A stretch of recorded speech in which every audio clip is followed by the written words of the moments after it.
সোমবার ভোট গণনা তার আগে রবিবার এলাকার কালী মন্দিরে পুজো দিলেন মালদার বিধানসভার বিজেপি প্রার্থী গোপাল চন্দ্র সাহা। এদিন পুরাতন মালদা ব্লকের শাহপুর শ্রী বাহির কালী থানে দলীয় নেতা কর্মীদের সাথে নিয়ে পুজো দেন তিনি। তার সঙ্গে ছিলেন তাপস গুপ্ত, মুচিয়া পঞ্চায়েতের প্রধান পলি দাস, শাহপুর পঞ্চায়েতের প্রধান মাম্পি সাহা দাস সহ অন্যান্যরা পুজো দিয়ে ভোট গণনার দিন দলীয় প্রার্থীদের জয় প্রার্থনা করেন তিনি।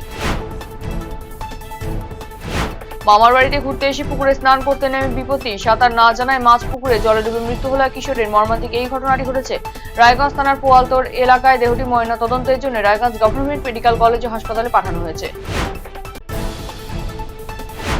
এনআইএ নোটিশ ঘিরে তোলপাড় মালদা। জিজ্ঞাসাবাদের জন্য তলব করা হয়েছে তৃণমূল কংগ্রেসের একাধিক নেতাকে।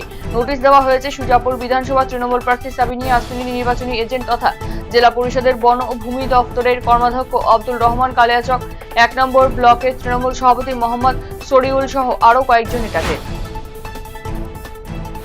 আগামীকাল বিধানসভা নির্বাচনের ফলাফল প্রকাশকে সামনে রেখে শুভক্ষণে গোসানিমারির গড়কাটা মাসান মন্দিরে পুজো দিলেন দিনহাটা বিধানসভার বিজেপি প্রার্থী অজয় রায়। ঈশ্বরের আশীর্বাদ কামনাতে এই পুজো বলে জানিয়েছেন তিনি।